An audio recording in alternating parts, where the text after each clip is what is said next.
In this edition of the 6 p.m. newscast on ETV, we talk about hundreds of candidates that are still awaiting results more than 48 hours after the General Certificate of Education Board made public the results. And also in this newscast, public accountants in the Central region are battling to reimburse dues owed suppliers of public services. As well, we talk about the APF political party and the Cameroon Renaissance movement that are preparing to petition Elections Cameroon for failing to accept or validate the affairs of nominated candidates in some parts of the Littoral region.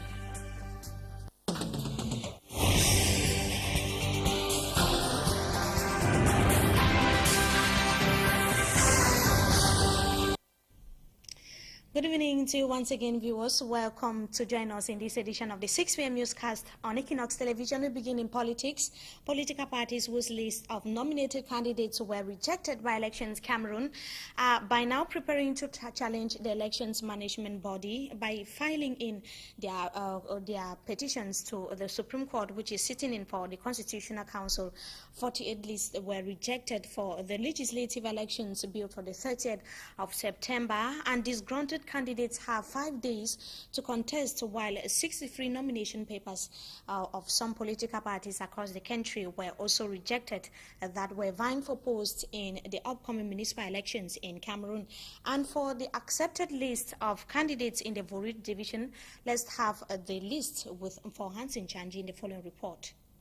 10 political parties are going in for the 9th seat in Wouri division. At Wouri South, 6 political parties are eyeing the lone seat. The ANDP is represented by Garba Ibrahim, the CPDM by owner Akono Joseph. Nyemek Noel is representing the FPR party.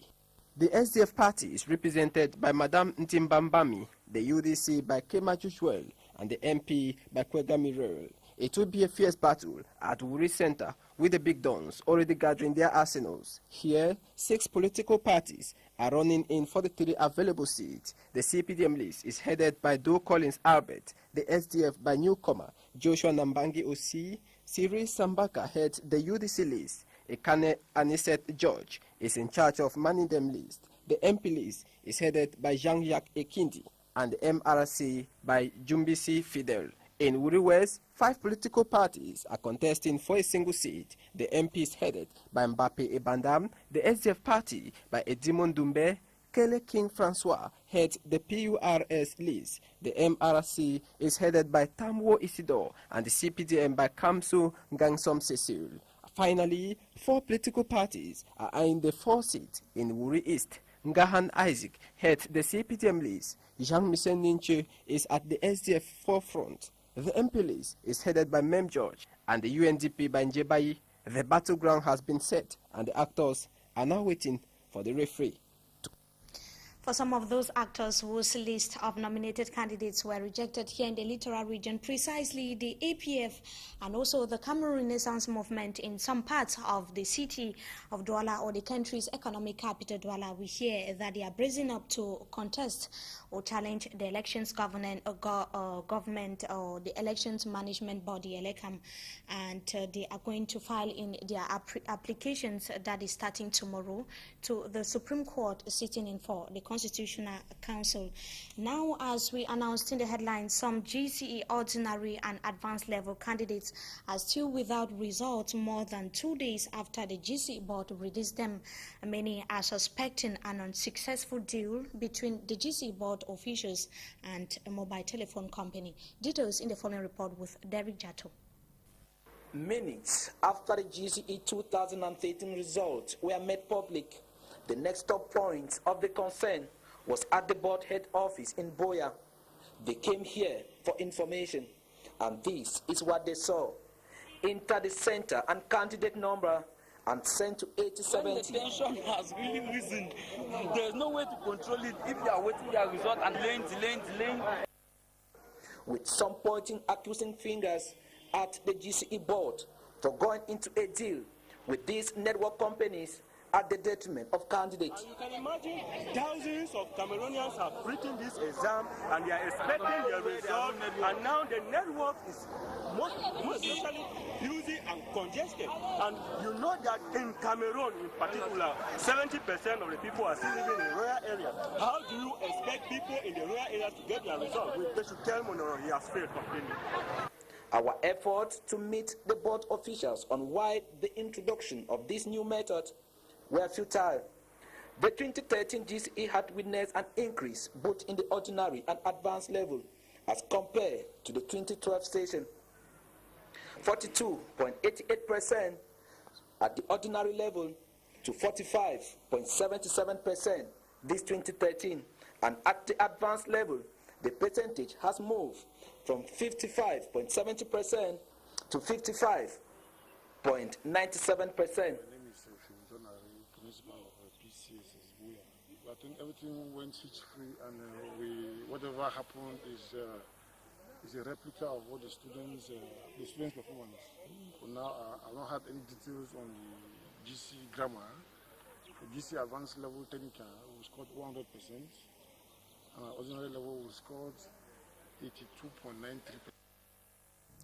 That's how difficult it's been for some students or candidates who wrote the ordinary and advanced level GCE examinations across the country, laying hands on their results. Meantime, the Director of Treasury has called on public accountants in the Central Region to respect the 60-day deadline for the payment of dues owed suppliers of public services. Mo Sylvester was speaking in Yaoundé, Central Region of the country today while opening a coordination meeting of public accountants in the country.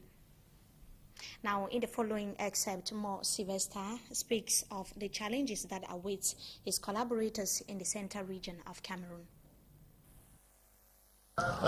We have to ameliorate the service to the public, because that's what interests the population, to see how people can be paid within the reasonable deadlines. And here our mark is on 60 days, to be able to pay people maximum in 60 days. When we say 60 days, it doesn't mean that you cannot be paid even the following day if there's money. But later 60 days, there should be no bill remaining in the treasury. So that's actually the main challenge. Still in that part of Cameroon, the Japanese government has donated equipment to some meteorological centers in Cameroon. The Japanese ambassador to Yaoundé made the donation to the Minister of Environment and Nature Protection, Seme Pierre. That was today. The tools are meant to help the government mitigate the effects of climate change in the country.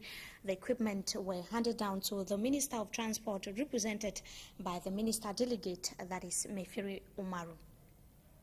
In the following excerpt, which comes up next, the Secretary General of the Ministry of Environment, Aqua Patrick, now explains the importance of those equipment and also the impact of climate change in the country. He spoke to our Yaoundé-based correspondent, Roland Ako. There are three main ways to attack climate change: prevention, mitigation, and adaptation.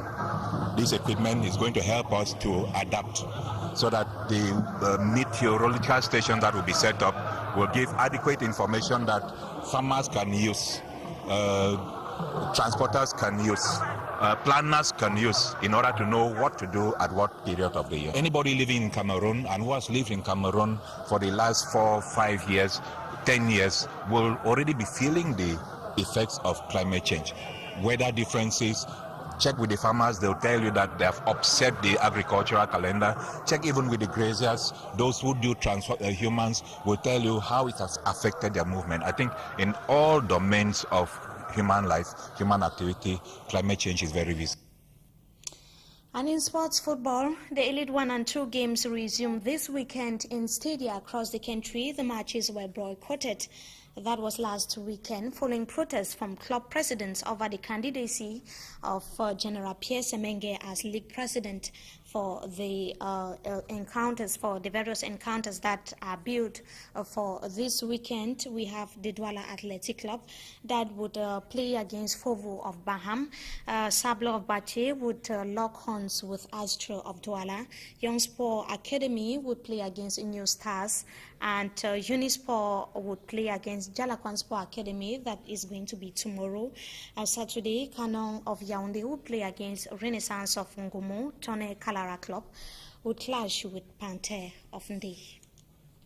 On our advertorial page tonight, specialists from Cameroon and abroad were displeased to administer free consultations and treatment to the population of Mbiame in the Bui division of the Northwest region of Cameroon. The initiative, spearheaded by the mayor of the said locality, Fidelis Bensa, is coming at a time when many locals are having constraints tackling their health problems.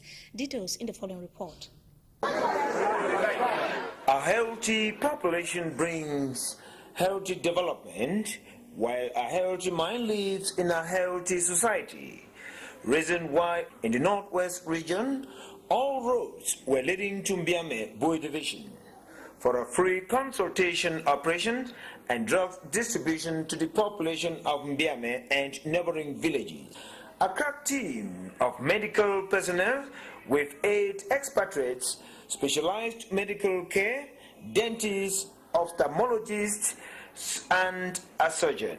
This laudable initiative of Mr. Bensa Fidelis Fonui, the mayor of Mbiame Council, saw joy and happiness amongst the people, men and women, boys and girls, the old and the young, struggling to table their health problems. Some beneficiaries of the free exercise could not hide their feelings. People in our village, they have been sick for so many years, and some are very, very poor.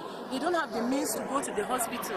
But when the mayor comes out with this exercise, they were very, very happy because they know that they may get well. This exercise is very, very timely and highly applaudable to the society in Mbiame here, because there are people, there are parents and children who stay back at home and they don't have this opportunity, given the enclavement nature of Mbiame.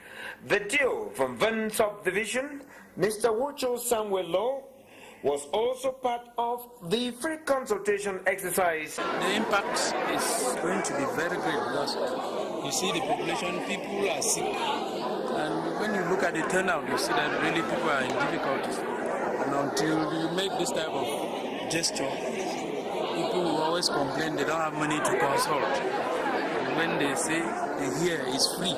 Mayor Bensa Fidelis, with his goal of development, presented and handed some modern hospital beds and mattresses to the Mbiame District Hospital through Dr. Bungwa Chris. I saw the need, and particularly, Mbiame has a lot of difficulties, and particularly in the domain of health. So this is just one of the actions that we've been making to make sure that we ameliorate the conditions of our patients here in our hospital. I believe that this is just the beginning. So if they use it properly too, we will be motivated to bring more.